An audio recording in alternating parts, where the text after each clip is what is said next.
Hi guys, good morning. Welcome back sa aking channel. So ito na naman tayo ngayon. Magluluto tayo ng ginataang crabs. So hugasan lang natin ng 3 beses para maalis yung mga lumot na dumikit sa balat ng crabs. At dandahanin din natin kasi alam naman natin ang crabs is matinik. Matatalim ang tinik ng crabs. So ganito lang mga kapatid ang paglinis. Yan, tatanggalin lang natin yung mga dumikit na lumot dyan at saka buhangin. Ayan guys, so 3 beses lang natin hugasan. So ayan, pangatlong hugas ko na ito.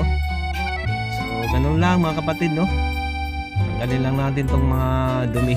Kasi hindi pa rin malinis siya kahit nabili natin siya sa palengke, kahit sabihin natin linis na. Ayan, kailangan natin hugasan ng maayos. So 1 kilong crabs ang ating gagataan ngayon. Ayan guys. So ayan, init lang tayo ng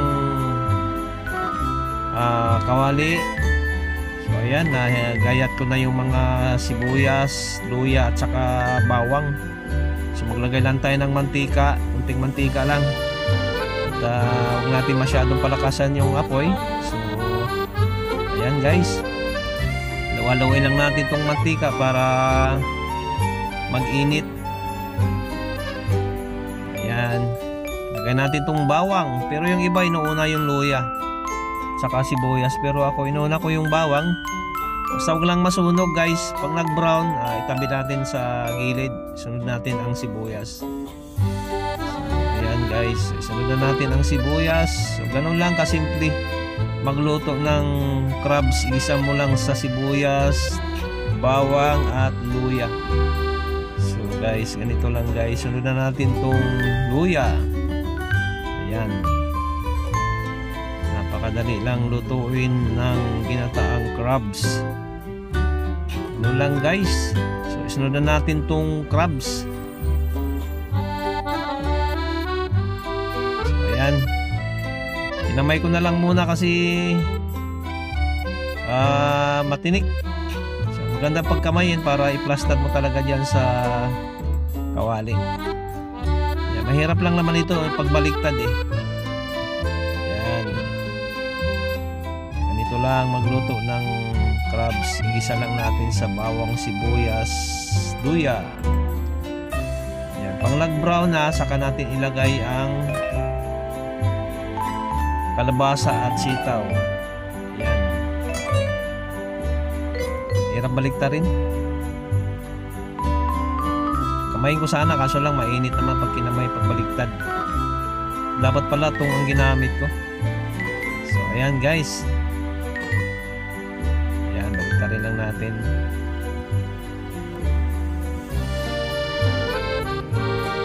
Ayan, pag nag brown, lagyan na natin ng 1 basong tubig.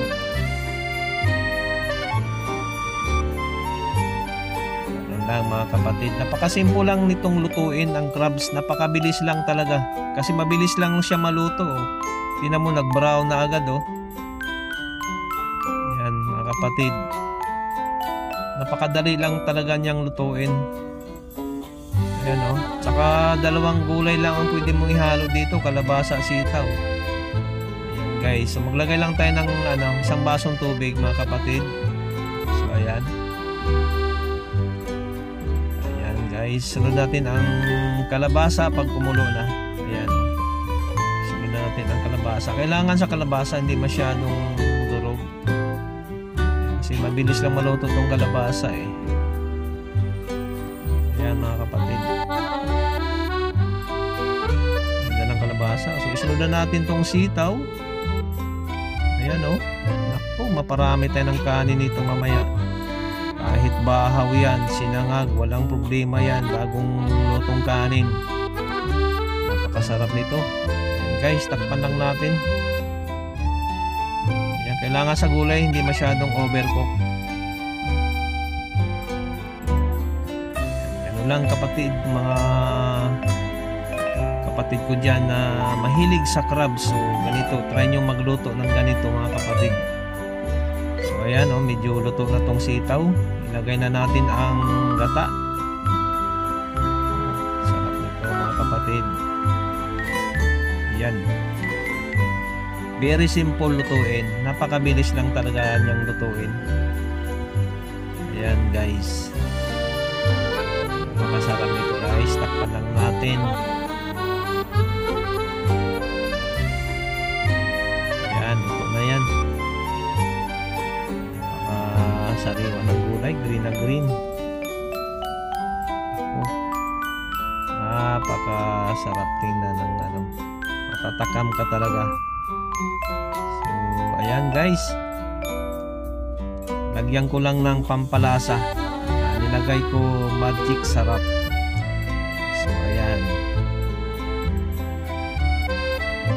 Wala natin ng konti. So, ayan na, luto na. Pwede na natin ilipat sa kabilang lagayan. Ayan, oh. Mamuna natin. Oh, sarap. Sarap, guys. Namang tama, luto na yung kanin. Pwede na kainin. So, ilipat ko na to dito sa, ano, sa maliit na mangkok. Ayan. Ayan. Ilipat lang muna itong mga crabs sa maliit na mangkok. Kasi yung gulay, pwede ka naman kumuha niya mamaya pag